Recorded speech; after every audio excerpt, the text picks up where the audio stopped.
What is up, everybody? It is Dom here on a Monday night in chilly Michigan. We have a couple layers on. Drew and I have matching caps, and we are here to discuss Wednesday night's episode of Survivor Grand Rapids Fresh Meat. It was episode 6. Today, we are joined by Survivor Dearborn 2-season veteran Charlie, and Drew, as always, is my co-host. Drew, what did you think of episode 6? How have you been? Cut the chit chat. How we doing? I've been great. Episode 6 was definitely an episode. I am not thrilled at the result that we got in terms of the boot, which we will be introducing soon. But we have to take some hard hits in order to get Tom to the end. So here we are. So it's pretty obvious, I guess, from Drew's point. From this point, spoilers ahead. I know you guys might be wondering if Tom made it through or not. He did, spoiler alert. But without further ado, we're getting into spoiler territory. So if you haven't watched episode 6 yet, go back and watch it on our YouTube channel, Survivor Grand Rapids. But without further ado, we will bring in our eliminated castaway. And drum roll, please. We have Mark.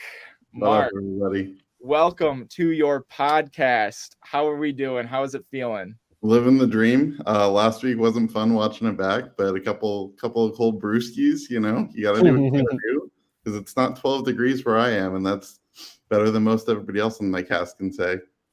Yep, and we are also joined by the gentleman who brought you on the show, introduced you to it, Charlie. Charlie, what is it like seeing your referral, I guess, sitting here with us today? Oh, it's so much fun. I mean, me and Mark, if anybody doesn't know the backstory, I don't know if you talked about it much in the actual show, but Mark and I were roommates in Florida. We worked at Disney World for a couple months. And it was just, I introduced Mark to Survivor Dearborn because he just brought up he likes Survivor one day. And I was like, oh, well, me and my friends make a YouTube show out of it. And so then he was like, oh my gosh, this is amazing. We've been talking about him doing it forever, but we did season 4 like the summer after Disney, I think. And then that wasn't the right time or anything. And so we waited a while. And the first chance we got Mark on the cast because, obviously he was a lot of fun to watch. I hope everyone enjoyed him as much as I did. Yeah. Mark, I dare to say you were one of the first people that we called for Survivor Grand Rapids. You were one of the first people that we made sure that we had the dates align. Because you've been knocking on that door for about 4 years now. It seems like you were, the longest person waiting to be on this cast.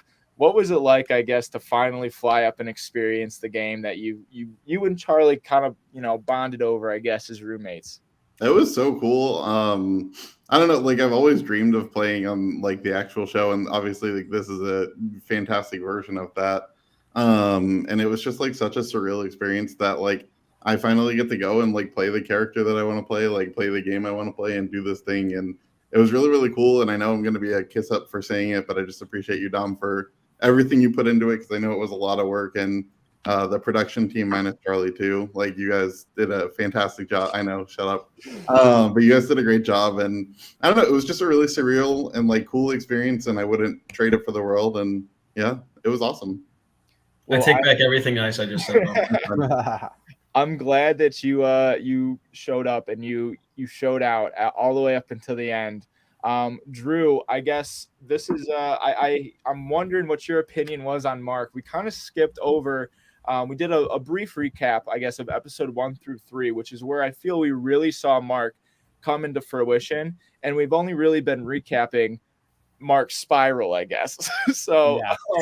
What was, I guess, so far out of the 6 episodes, how did you feel about Mark? And you're like, well, how do you feel about him sitting with us today? Okay, so Mark, I really liked you in the first few episodes. I was like, okay, this guy is here to have fun, if nothing else. And like, he clearly knows what the game is. And then we got to episodes like 3, 4, 5, and I was like, okay, Mark's kind of in his go girl, give us nothing era. But this last episode, I became a Mark stan, because if there's nothing else I love, it is people creating drama and people being bitter. and you gave us both of those. And when you got mad at your tribe and like pulled out the pretending to have an idol trick, I was like, yep, okay, I'm all in on Mark. Like if Mark goes this episode, I don't know how I'm going to continue on, but here we are being forced to continue on. So Mark, I fully stan you and would love to see you play again, honestly. I appreciate that. Thank you, Drew. I think that's kind of a consensus, Mark. We know that you had a lot more left in the tank, especially come the merge. And unfortunately, you were just one shy of it. For those tuning in, spoiler alert, for next week, we are officially merged. So, Mark, you did just miss that big, coming together. How do you feel, I guess, overall, just general thoughts on your exit and the placement that you got in the game? Yeah, definitely not where I wanted to be. It's kind of like a funny behind the scenes story that the drive down, I drove down with Charlie, Sydney, and Tom, and that was my first time meeting Tom. We didn't talk like any strategy or anything. But the one thing I said to them about the game is, I flew all the way up here. Please just let me get to the merge.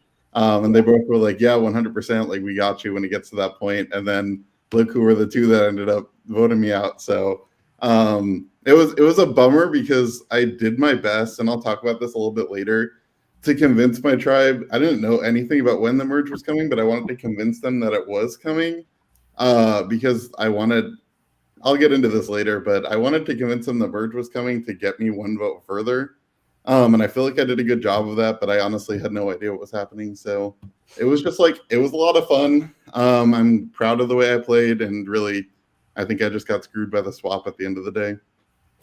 Yeah, the screwed swap, I guess, is something that we can explore and discuss as a panel. But let's start from the beginning. We had one of my favorite castaways come on the podcast a couple weeks ago. Zoe joined us, and that I feel was the catalyst of you getting into the game. Zoe's clue that she hid from everybody. And I guess we'll just start from the beginning. Mark, standing on Ionia's mat, surrounded by everybody on your tribe, you pointed out Zoe right from the get-go as somebody that you wanted to get out. And then you ended up voting with her, which I guess kind of sent you on a trajectory to be booted out. How was that relationship for you initially? And that really also did get you with Taylor and Ryan. What were those initial, I guess, moves that you made in the game, and how do you feel like that impacted where you're at? There are two enigmas of my game, and one of them I'll talk about later. And it's not who you think, spoilers ahead. But Zoe was definitely the first one where I really didn't know what to make of her, because like, me as the Uber Survivor fan, I'm thinking, oh, she has a clue. We all know she has a clue, and she's hiding it from us, aka she's shady, when in reality it's just kind of like a lack of knowledge of like how the game works, and that's going to paint a target on your back.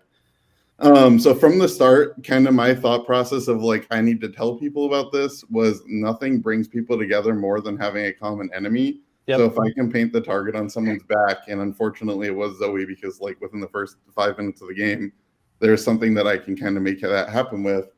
I could like kind of paint that light in like the best way possible. And to be fair, it worked for a little while, because we saw throughout the early parts of day one that a lot of your tribe was throwing out Zoe's name because of that clue. So that worked for at least a couple of episodes.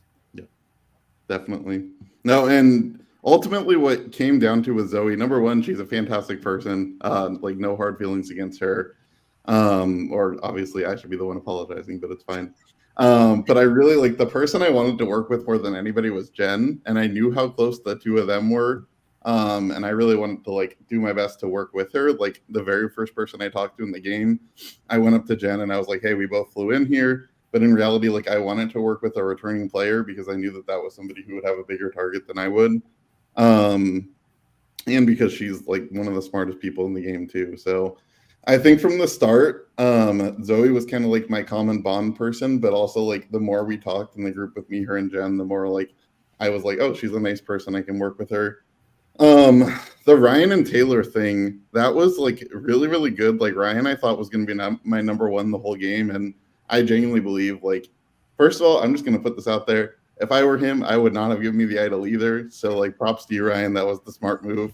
Dom asked me last week. He was like, "So Drew, do you think that he's going to give Mark the idol?" And I said, "Absolutely not. There is no chance. Like that's not happening. Who would like? Yep. Not even like Dom's players would do that." My pitch to him. I mean, Addison almost gave it to him. You don't know what my players are capable of, Drew. Well, to be fair, Dom, you have had like 10 people voted out with idols in their pockets, so it wouldn't be out of the realm of possibility. Yeah. I'm gonna head out. Yeah. My pitch though to Ryan that I kind of like, we subtly talked at the tug of war, and I went to him and I was more like, hey, everybody knows you have this, you have a big target on your back, so like I'm trying to like pull him back in and make him think like, oh, I'm in trouble if I don't give this up. So that's the Ryan piece, but I'm getting way ahead, and I'm sorry I'm so scatterbrained with this. Oh no, we love to hear it. Yeah, You can always it's just great. reel it That's back what I'm here in. for. But Ryan I really liked, and I really genuinely wanted to work with till the end. Taylor, everybody was kind of like trying to get Taylor out. All the girls were, because they didn't really trust her, I remember. But I was like, she's the one girl that's like for sure trying to work with me. So yeah, Taylor S. I'm sorry. Never met Taylor D in the game, but lovely person. But no, Taylor was really awesome to have. So I like their little 3-person group. That's a lot to answer that one question. You're good. I think you kind of painted a picture for where you're at. And so I kind of want to include Charlie on this because Mark was your recruit. And I guess because, he did kind of spill the beans. You, Sydney, and Tom drove up together. I'm sure you monitored that car ride, like no other, and made sure nobody was strategizing or anything. But my question is, did Mark surpass your expectations coming into the game? Did you expect Sydney and Tom to end up working with him? Like, what were your expectations for how Mark was going to perform? I mean, I think that I didn't want to hold any expectations over who's going to work with who, just in terms of you never knew how the game was going to shake out, and a swap really changes things. I mean, like, you can't expect someone who knows you just to work with you just because you end up on the same team, So I didn't have those expectations for Sydney and Tom. I think for Mark, my expectations were kind of what happened. I think he played really, really well at the beginning in terms of setting himself up with the right people. I think he was smart in going for Jen. I think he was smart for going with Ryan. I think he knew all along he was never going to get that idol back from Ryan, but I think he did form good relationships with some of those people. And I just think in the end, he got really involved in the chaos. And it's easy to say from someone who filmed it, but and saw their confessionals and saw their conversations, but there were definitely inroads that he could have taken. And I was a little disappointed he didn't, but he did give us such a great final episode for him. So I knew if Mark got voted out, it was going to be a fun vote. I can tell you that. Okay, so Charlie and Mark are going to be working together on All Stars. Got it. I will vote Charlie out the first chance I get. Mark, I do have a question for you. Yeah. So, obviously, you're a fan of Survivor. Did you have any players in mind from the show that you wanted to maybe play like? That's a great question. I think the stereotypical but like honest answer, and just hear me out on this, is Tony. And this is I literally knew you were gonna say that. Like I almost blurted it out. Like I knew you were either gonna say Tony or Parvati. Like, I just felt it. Parvati.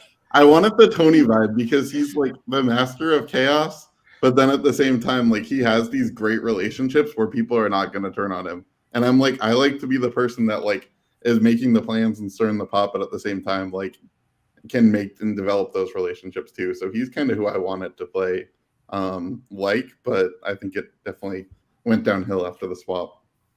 I'm still working on what player to compare you to, because I feel like every other player that we've had on this podcast, I've compared them to a real player.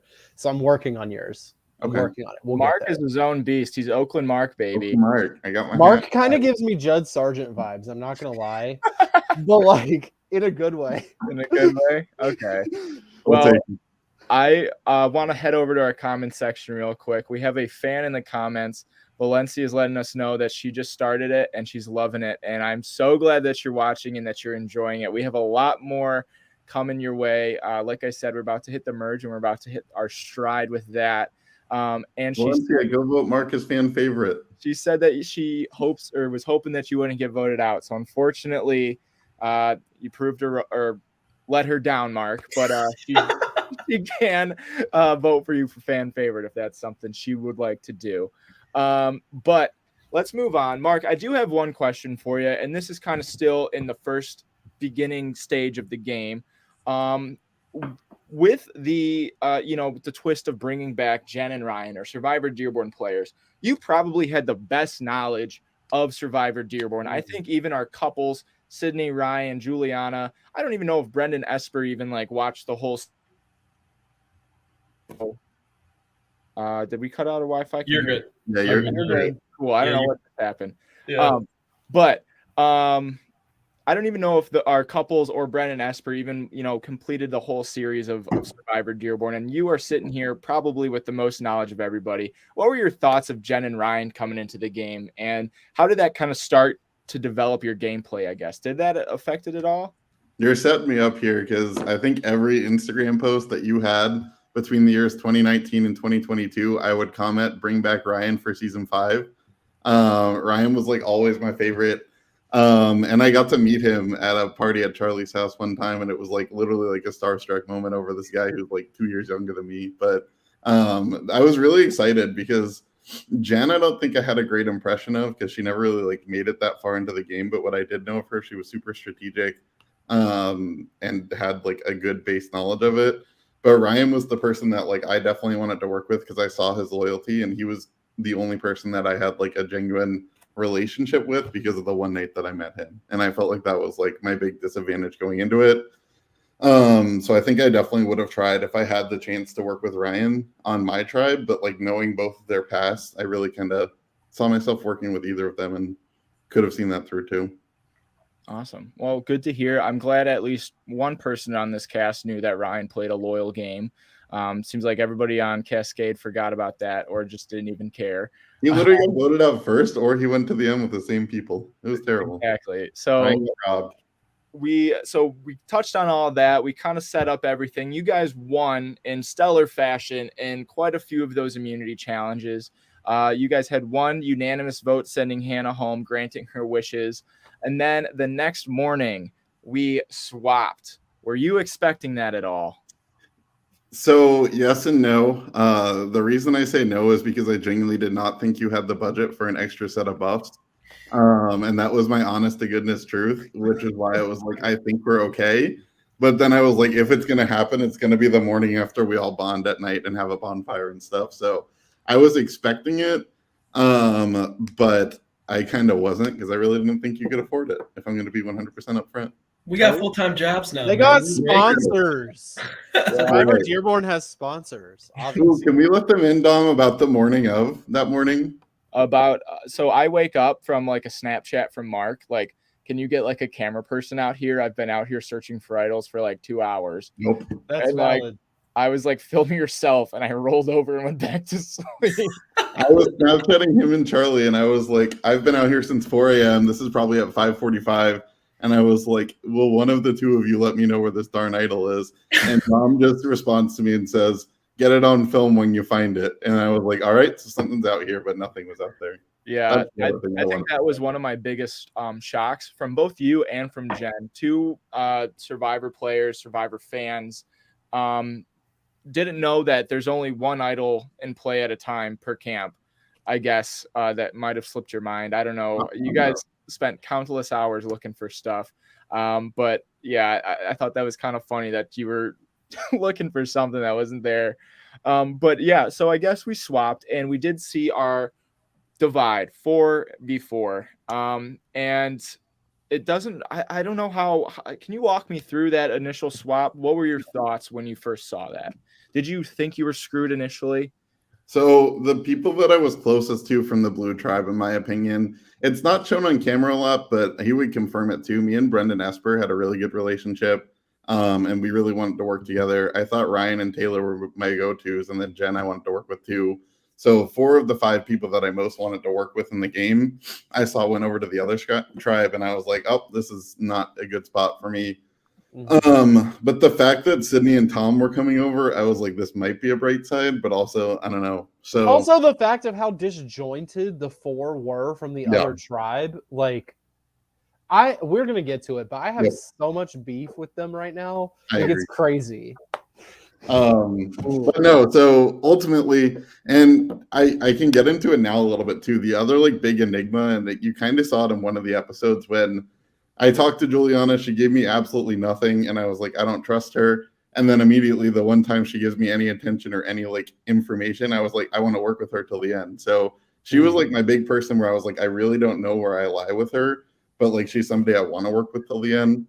And I think besides Zoe, she was the one who like stayed the most loyal to. So I apologize for my comment about you being a liar. I thought you threw a challenge. Anyway. Yeah, I think for me personally on that swap, I didn't really know where it was going. I for the 4 Cascade, I was very surprised that they all managed to stick together, and for the 4 Ionia, I'm surprised you guys divided as much as you did. At least just from what I was able to see, it seemed like your bonds were a little bit deeper than what theirs seemed to be on that tribe. And I'm curious to know what your thoughts are on Tom and Addison's strategy. I'm sure you had some big opinions on their group voting rather than alliance voting. What were your thoughts on that? Watching it back, I'm not sure if you recognize that in the moment. So Addison was I went to him right after the swap, and I pitched to him the idea of me, him, Ryan, and Liam working together at the merge. And immediately I got really bad vibes from him. And then like 5 minutes later, Zoe comes up and she's like, Tom and Addison were throwing your name out down by the water well. And I'm like, oh, well, my suspicions were confirmed. So I kind of got the vibe that the two of them were working together. And then I went and tried to basically bully Sydney into telling me what she wanted to do. And that clearly didn't work out because I was starting to get desperate at that point. But in terms of like the voting, big group voting type thing, I really honestly I felt like it was more hidden because I didn't realize Kyle would flip so quickly. And I really thought that he was going to stick blue. But I should have known better than that too. So I don't know if that answers your question, but it really was like I would go up to somebody and immediately feel like they were kicking me to the curb. So I would try to go up to the next person and see if I could do better. Yeah, it kind of felt like from the previous episode, once Zoe was booted, I was like, yeah, Mark has no shot here unless he's able to find an idol or there's another swap or merge or something. Or Ryan gets one. Yeah. Well, yeah. Because Kyle was not gonna flip back. Those 4 from original red were not gonna split up because for some reason they think that there are no alliances in the game except for Sydney. Sydney's the only person who I think is actually thinking out of that group. Her later. I'm saying. Yeah. Oh no, I have major beef with her. I'm gonna fight her. But yeah, I was just like, yeah, Mark is screwed because these other out of the other 6 people on the tribe, 5 of them are not gonna change. So what's the point of the 6th person changing? So Mark is done if they lose. So I would agree. I think I replayed it in my head multiple times because I was a big proponent of there's inroads. He should have done this. He could have done that. But then when I look back to the conversation, Juliana approached him on the porch and was like, well, what do you want to do? And it's like, what is Mark going to say that's going to change your mind? Right. And what is Juliana? Out of the other 6, Juliana is the only one who I could maybe see flipping and working with Mark again. But what power does Juliana have at this point? And also, I just didn't think anything Mark said in that situation would have changed the outcome of what was going to happen. I think I think for Mark specifically, with him bluffing that he had the idol, what Juliana may have been looking for is a name that she might be able to do, because that's 2 votes. If you're splitting the votes and you detach something from it, if they think the majority of the votes are going on Mark, maybe Juliana can go and just get them to split again. Right. And we did see Juliana, Sydney, and Bridget kind of start working together. So I mean, I don't know. Yeah, that's my long strategy play, and that's something I wanted to touch on.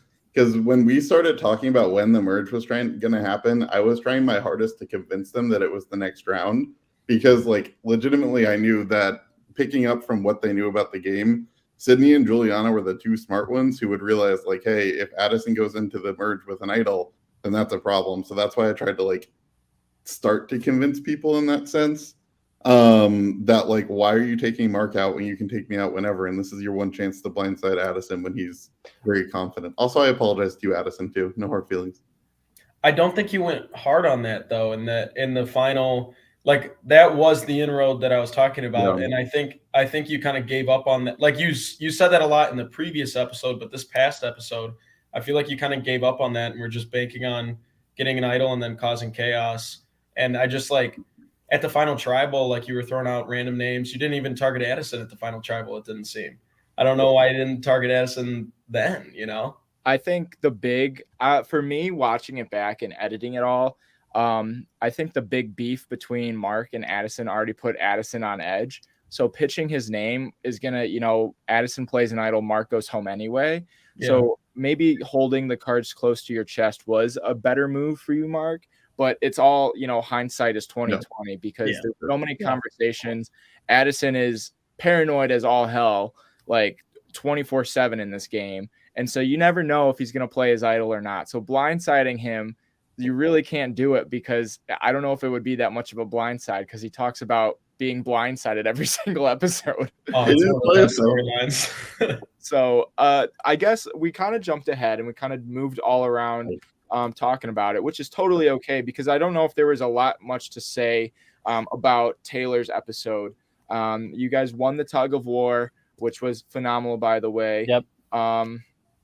And then you guys lost. Taylor got robbed. That's what I have to say. You lost the most recent. Taylor was robbed, I feel like.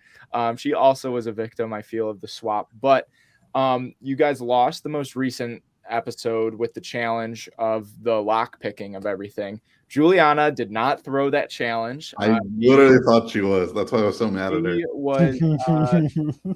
That lock is a little funky. And honestly, as a production member, I want to note that we might be switching up our lock combos to more just numerical ones because that is we've had too many casualties of the locks with that happen. So Mark got it like second try. Well, that's you don't mess with the butcher. Nothing gets between the butcher. He's also a locksmith. You didn't know. But Drew, I'm curious on what you thought. That was one of my favorite challenges that we've had. What did you think about that challenge? I think it was a solid challenge, lock malfunctions aside. I mean, I don't really have a ton to say about the challenge other than I think that you've done a really good job with the challenges so far this season. I've been very entertained. Thank you. How did you feel about Puzzle Queen Claire finally completing a puzzle? I mean, I am a fan of Claire. I was happy to see it because all season, like it's been recurring that like every episode, people are like, yeah, we can vote Claire. She says she's good at puzzles, but... So I thought it was great for Claire to actually have a moment to do a puzzle. I think she was saved by that lock from Juliana, though. I mean, it did take... I mean, she clearly didn't know how to do slide puzzles. Yeah. Yep. And so for a note for our future castaways, please practice slide puzzles. we only have so much time in the day. I didn't get one of our cool challenges. We got to use it. Yeah, we only have so much time in the budget. All the rest of the money's going to new buffs. But yeah, so we go through the challenge and then we end up right in the backyard on the front porch of Ionia. Everybody kind of scatters a little bit. It seems like Addison, Tom, you are having your own little conversation. Kyle's probably off lingering, getting some water.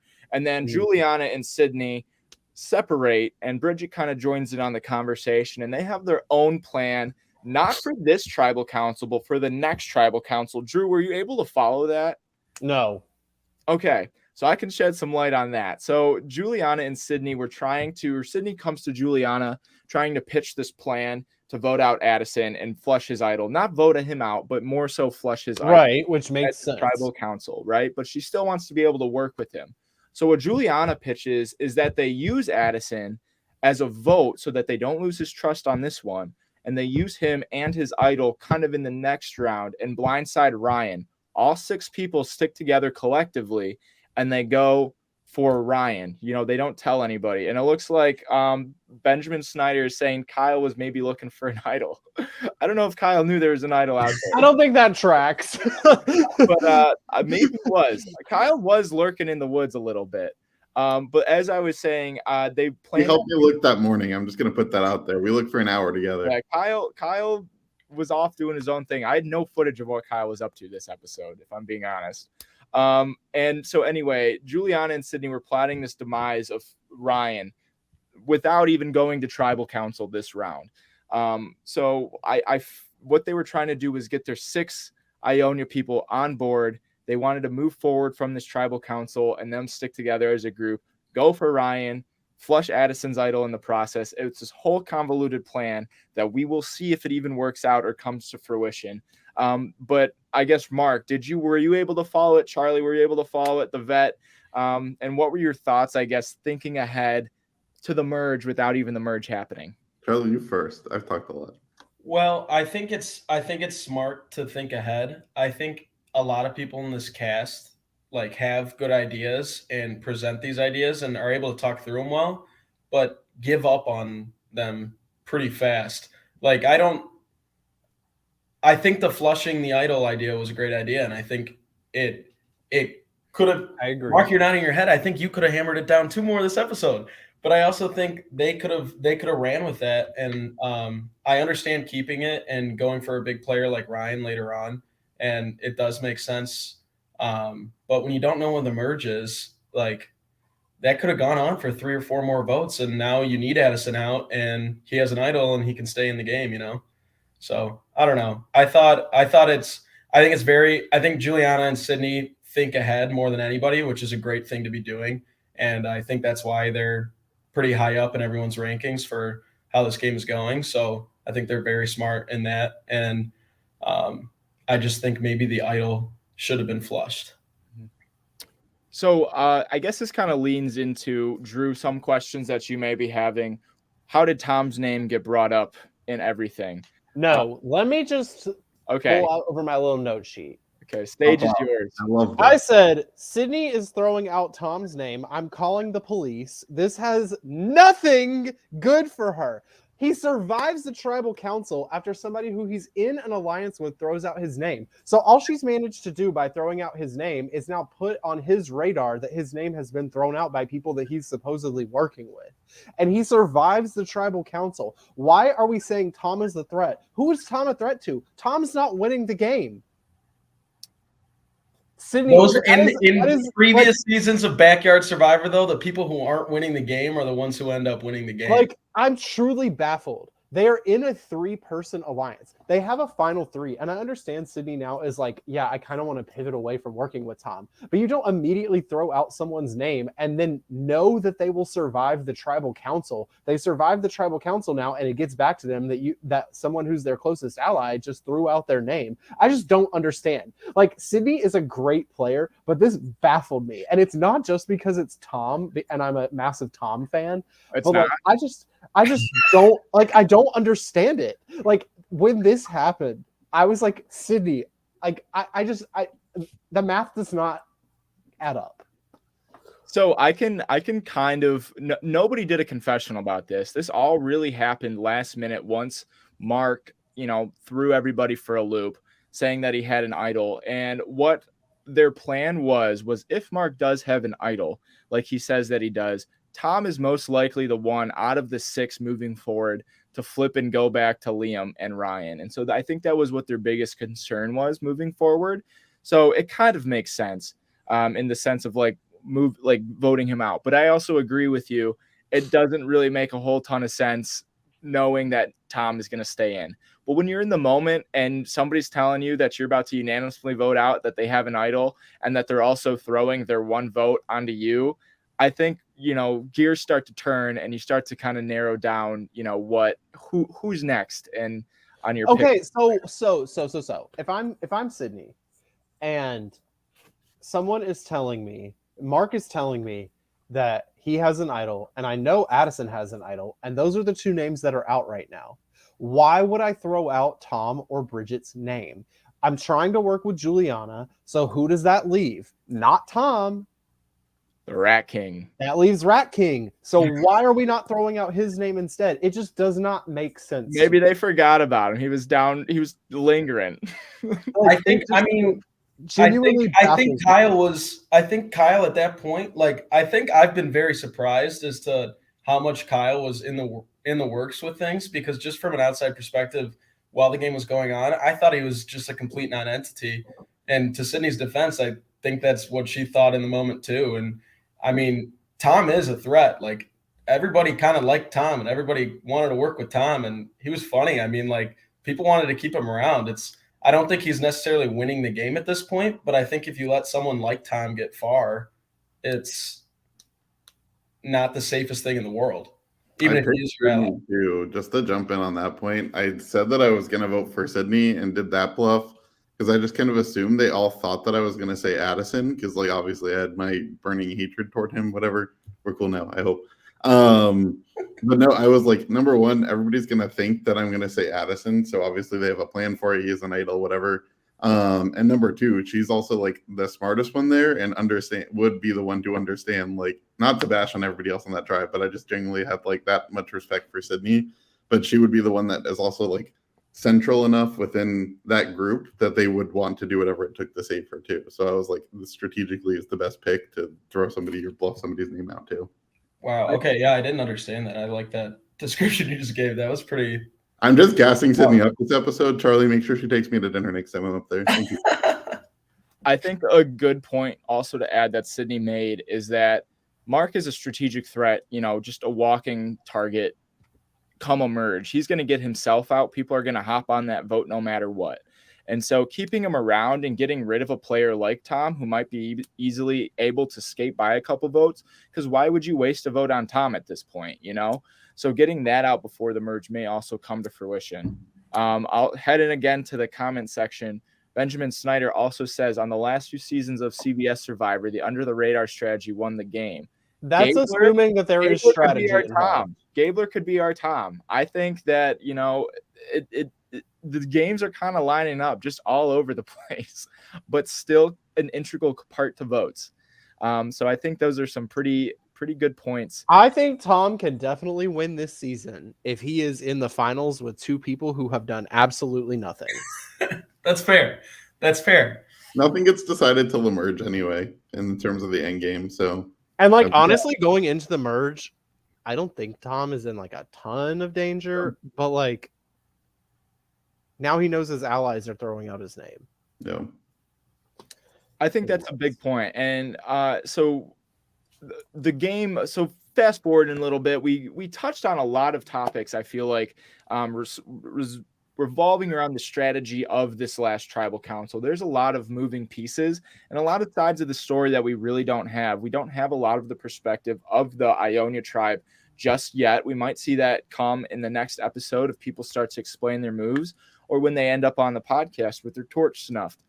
So we will see how that goes. But I do want to move into the next part of what we're talking about. And that is the merge and kind of what could have been, Mark. We want to know what your plans were moving forward, what kind of player you might have been in the merge. Rytovius asks, if you made the merge, who do you think would have been your number one ally, and vice versa? Who would you have targeted right away?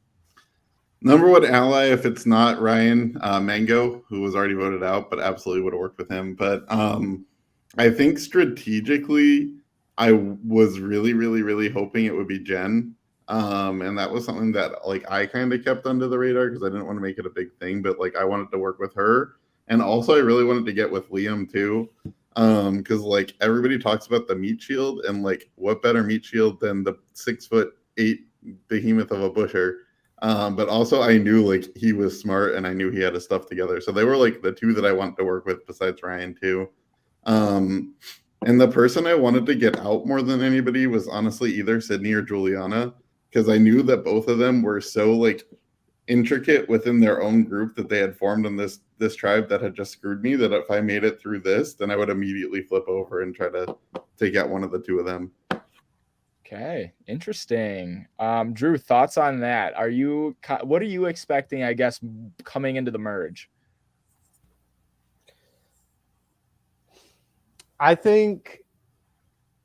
What do I think?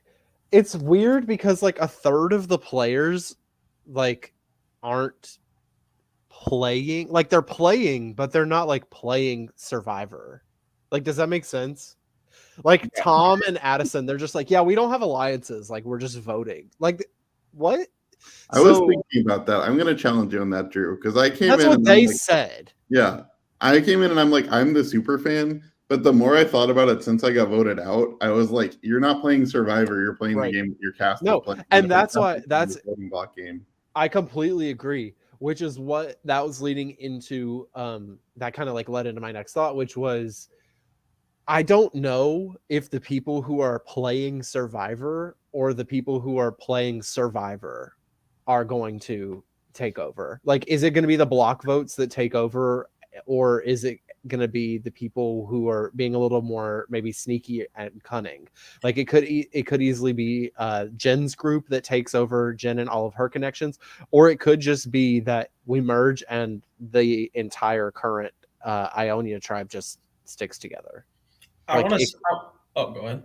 No, I was just going to say it could go either way for me, and I really can't tell, which I like. I also love the amount of connections that we have going into the swap, and it seems like almost everybody's name has been thrown out. I think that's a storyline through every season of Survivor Dearborn or Grand Rapids, because you can't just say like Survivor, because this is never going to emulate Survivor CBS directly, because we have people who know each other, we have significant others, we have siblings. The game is completely different from the start. And then you're taking people who have these relationships, who haven't necessarily watched a ton of Survivor, but, you know, understand what the game is, try to make it work. So it forms this whole completely different game. And you're right in saying that there are the people that go in knowing what the game Survivor on CBS is, and there's the people who adapt, though. I don't think it's not playing. I think it's I agree. Figuring out what works. Yeah. Okay. It's a lot of social game. Unintentional social game. I would love to hear some of these people that we're talking about, like Addison, Tom, even Bridget, maybe, and a few others who are sort of playing that adapted Survivor game. I would love to hear them talk more about doing it intentionally, but I don't think we've necessarily gotten that, because I don't know that they know they're doing it. But yeah, I think honestly, the game going into the merge is pretty wide open. I think there are a couple of people who I think at this point can't win. Not because they've played badly, but the opposite, because I think they stick out for playing too well. Like, I don't think Liam can win. He's so out there. I don't think Addison can win, although people keep letting him get through tribal after tribal. I don't know.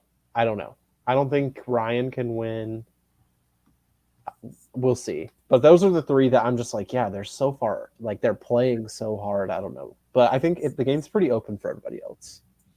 Yeah, I think we make a great point. Everybody has brought up some good points on how this game is being played, and I think that really emulates what the fresh meat aspect to it is. We are seeing one of the rawest games of Survivor kind of come to fruition in this season.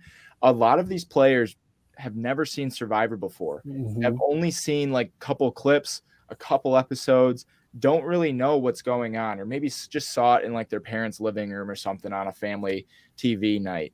But what we're seeing is them start to develop strategy and kind of make their own terms and going into the game and building off of that. And so what I remember thinking back, what I was most excited for at this merge is seeing all these storylines kind of come head to head.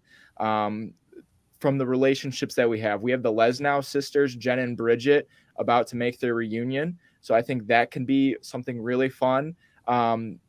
Everybody is nervous about Addison and Ryan's idol. We have Rytovius guessing that both idols are going to be flushed next round. So that's going to be something that we might be able to see. Or I don't believe it, because every round people try to get votes on Addison to either flush the idol or blindside him, and then somehow it gets changed 20 minutes before trial. But marks the threat. We have to take out this round.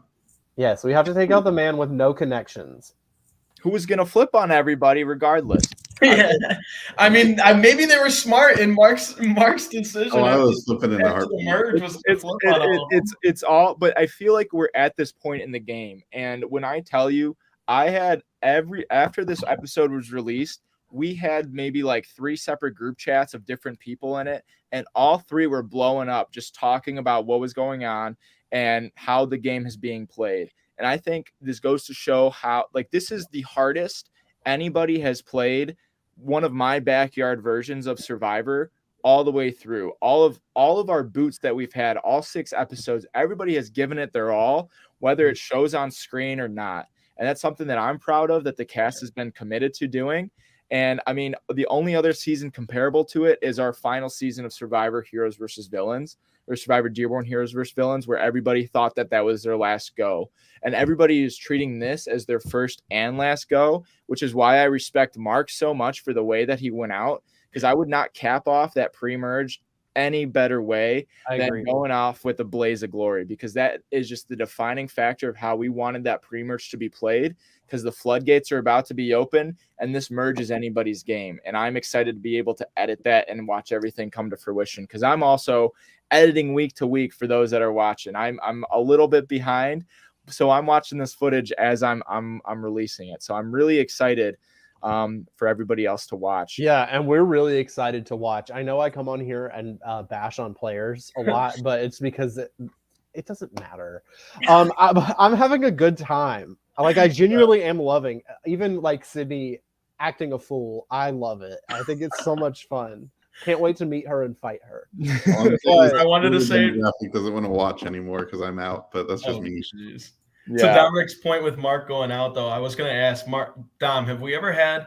I know we have an applause after someone gets voted out, or hugs after someone gets voted out sometimes, but have we ever had an applause during a tribal council before votes are read like that? I don't think we have. I don't think we have either. It's really shocking to see. I guess not shocking, but it's unprecedented in our game, because I do ask that they don't applaud or do hugs or anything. This is a game. You're voting people out. We're on a schedule. We have to move along. But to offer that sort of reception, I think that goes to show the respect that you had of everybody on your cast and on your tribe. I mean, even Cascade commented on it. They heard the applause go out, so they knew somebody big was going out. And you were that slaughtered lamb, I guess, so to speak.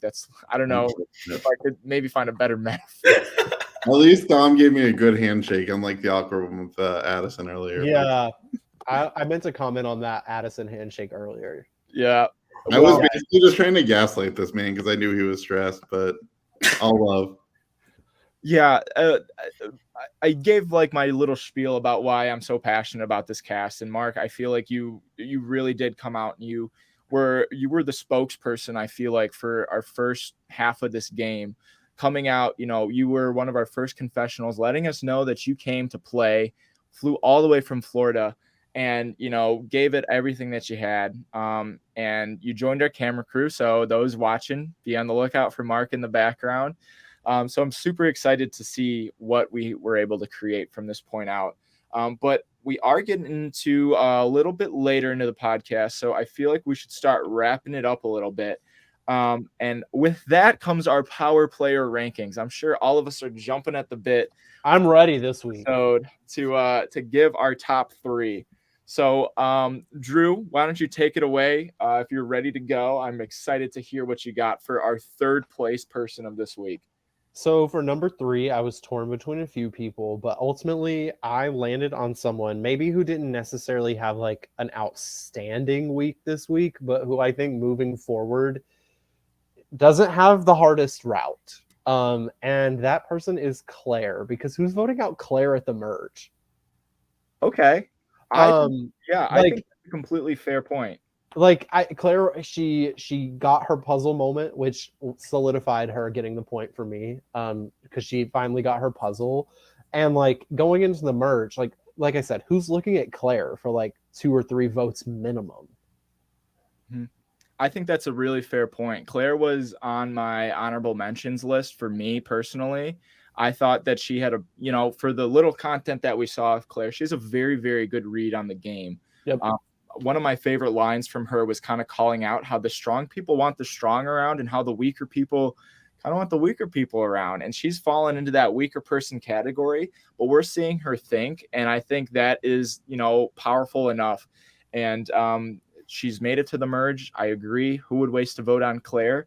And I think Claire might run with that and use it. So, but I'm not going to say my third yet. I'll let it go around. Charlie, who is your third of the week?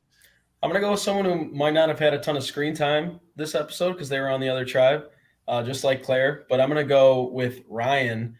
I think Ryan has an idol in his pocket, and everybody knows it, just like Addison. But he's a lot better at playing with that in his pocket than Addison is. I think he was smart to hold steadfast with it when Mark approached him to try and give it to him. Although it would have been better TV to give it to him, I think it was the smart game move.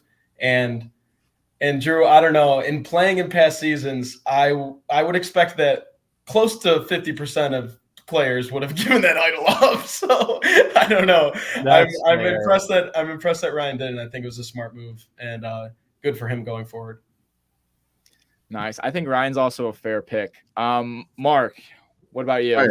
Unconventional, but something that I really respect in a game is getting yourself out of the spotlight. She didn't get a lot of screen time in this episode, but I'm going to go with Taylor D. The reason for that is the first two tribals, she's target numero uno, and somehow she's worked her way into an alliance with Liam. She's talking with Brendan, Spencer, and I think it was Claire.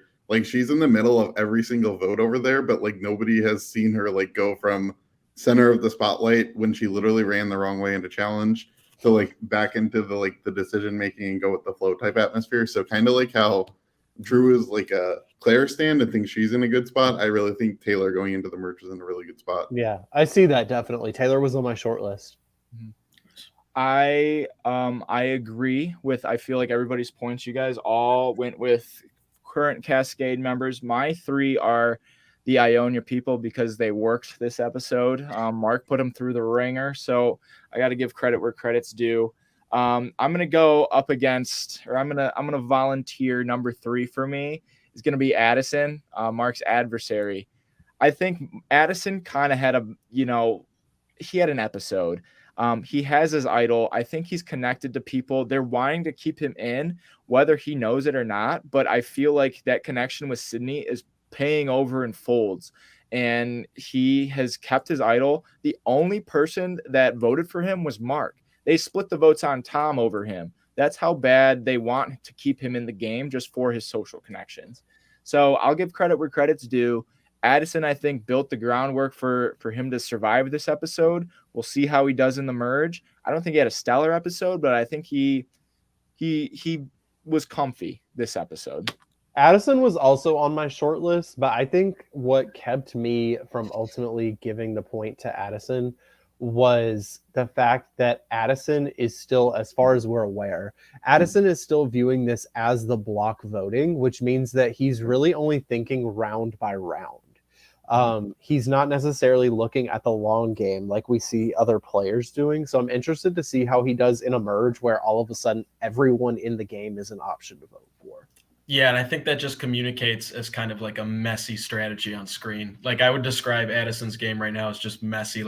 I see lines that relationships he's forming, and I see good moves he's making, but I also just see all this self-doubt and like Drew said, just this block voting aspect that's going into it that I really am rooting for him to take control of a vote and make a move, and because he has the power to do that, I think. Yeah, I agree. I mean, I think he does. I agree with the points that you're making. I locked him in for number 3. Tom, we're telling you you're wrong. No. Yeah, no, I was do I have to come up with a counter argument?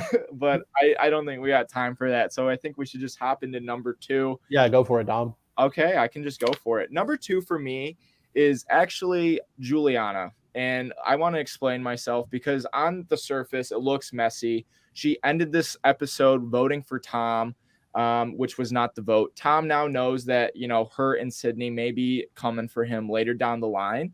However, Juliana also had her time on the lock and was not even an option to be voted out. I feel like she was able to outmaneuver this, round by round challenge performance talk that we've been seeing each episode. And she also had Sydney come to her to propose a plan to vote out Addison. And then she was able to deflect that and then create that merge plan. Whether we see that comes to fruition or not, we don't know. But she was also able to kind of like get that vote or get that information from Mark and kind of see what was going.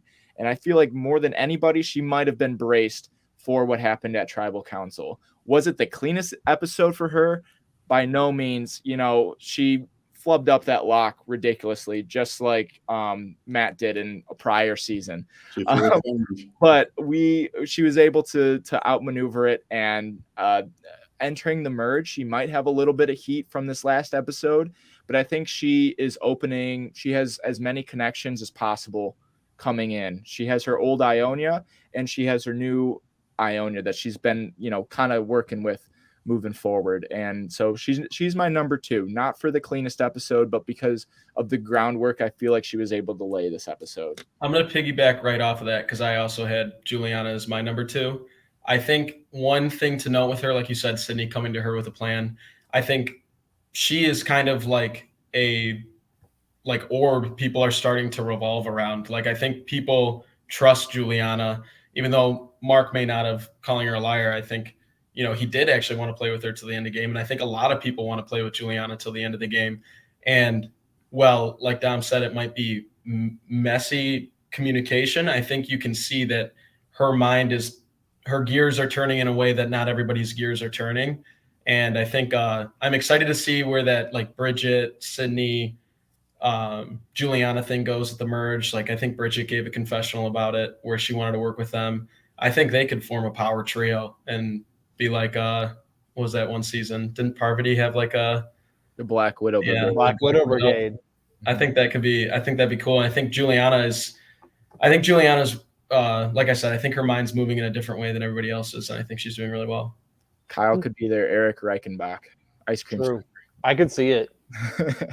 I'm going to piggyback there too, because mine's also Juliana, and I hate to be this guy, but I texted Dom earlier, and I was just like, and I was kind of like talking through my thoughts about it because she really gives me Andrea Bulkey vibes. If you guys know her, yeah, she gives me a lot of that. And if you remember in the very first episode, or the first tribal, I'm sorry, she was like the first name I pitched because she was genuinely the person where I was just like, my strategy going in is I want to know who knows this game and who knows like what might come.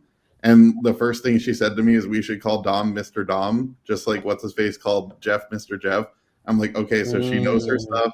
She knows Matt. She's obviously a really good social player.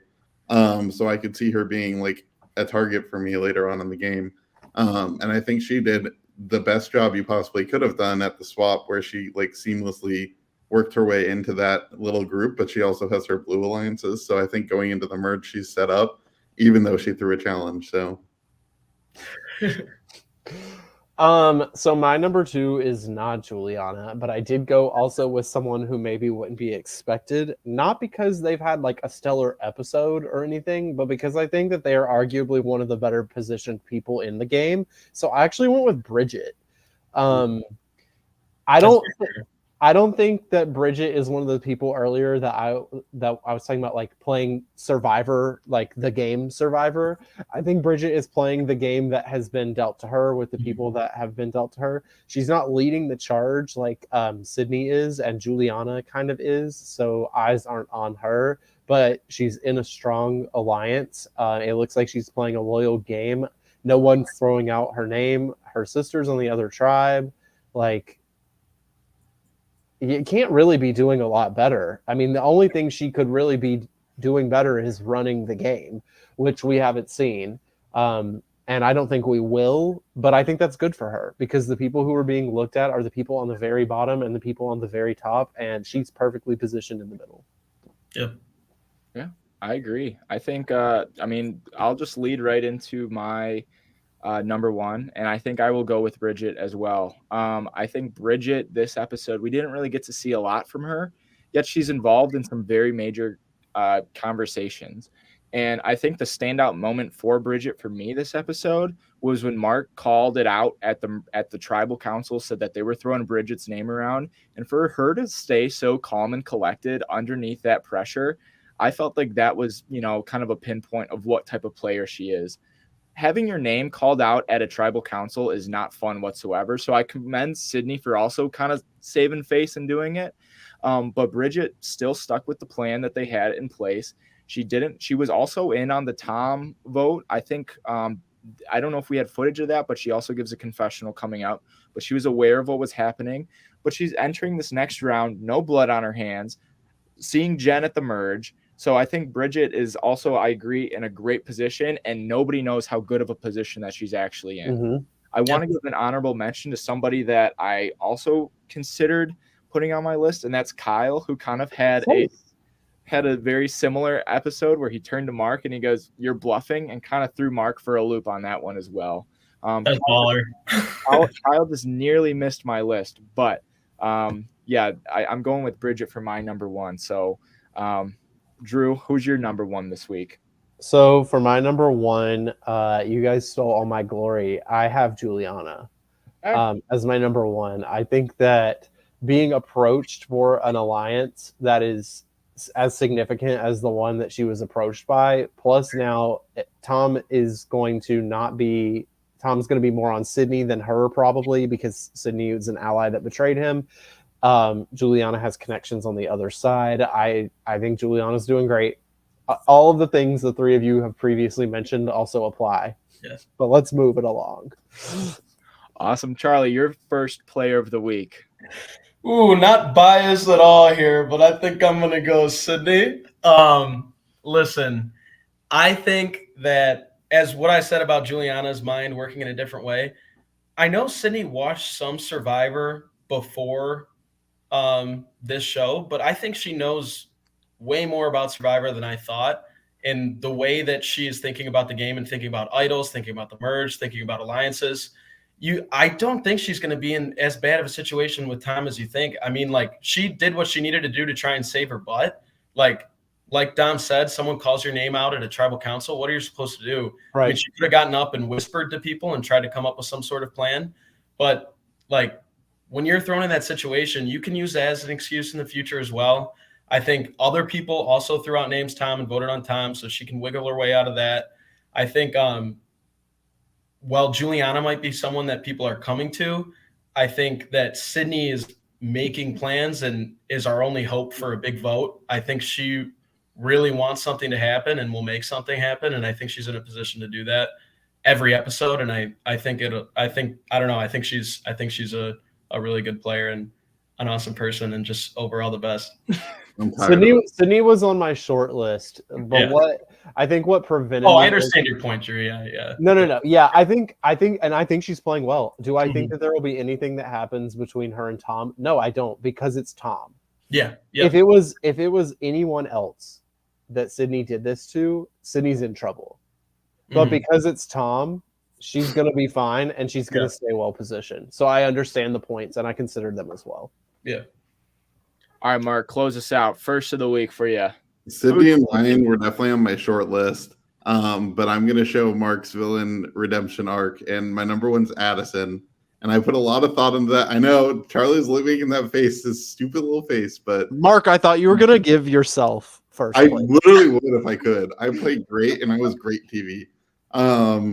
But no, I think Addison, something that, like, to me is super beneficial, and which is why I was really torn between Ryan and Addison, is going into a merge. People openly knowing you have an idol is one thing, but it's whether or not people care. And it seems like everybody cares. Like, ever since the one tribal we had on Blue, everybody cares about where's Ryan's idol, what's he doing with it. But nobody cares about Addison's. Everybody's like fine with it, and they're still like looking to work with him. And I think Sydney, it would have been her best move to take him out, because then she gets Bridget's full alliance, she gets Tom's full alliance, and she gets like that group together. And I think the fact that Addison's kind of like skating into the merge where he has all these people, went through 5 tribal councils on the red tribe and then 2 on blue, and still nobody cares and nobody's tried to flush it once.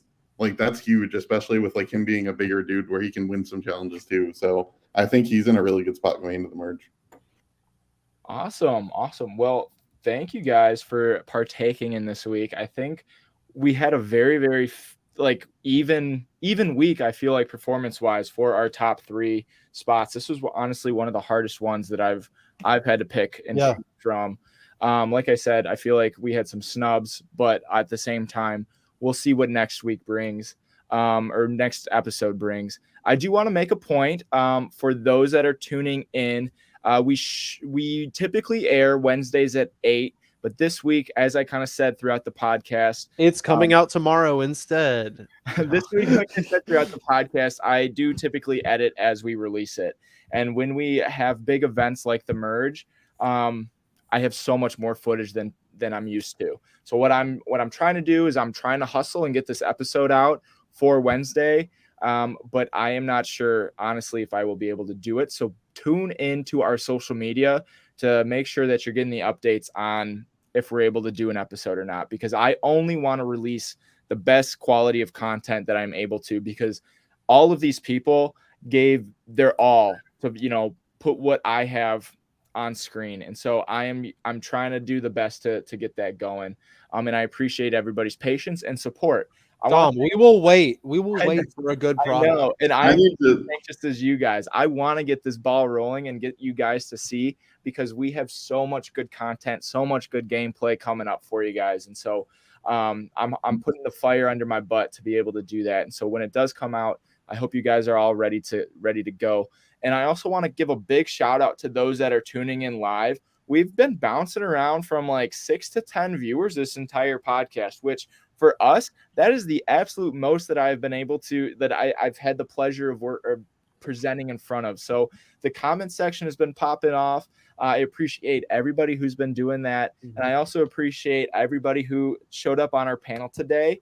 Drew, as always, I appreciate you for tuning in and supporting us and giving us your insight, the outsider insight. Charlie, without you, we wouldn't have this guy, Mark, on with us. And Sydney. Sometimes I regret it. Sometimes I regret it. But again, I also appreciate your insight. You got the veteran stuff going on there. And Mark, I'm just going to wrap up by saying I appreciate you so much for, not just, coming on and playing, but also giving life to this season.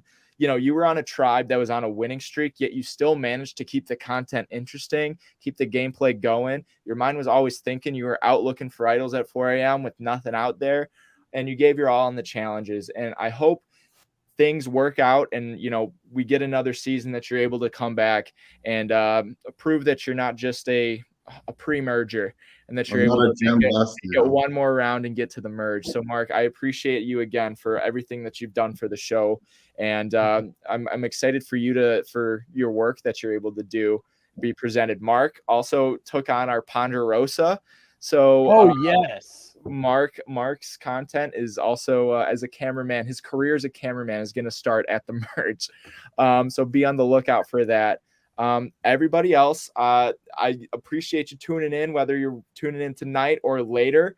And like I said, be sure to follow our social media, Survivor Grand Rapids, on Instagram, on Facebook, and just subscribe to our YouTube channel while you're at it. Also, I also want to thank Live Reality Games for giving us the platform to be able to do this every single week. You guys are awesome.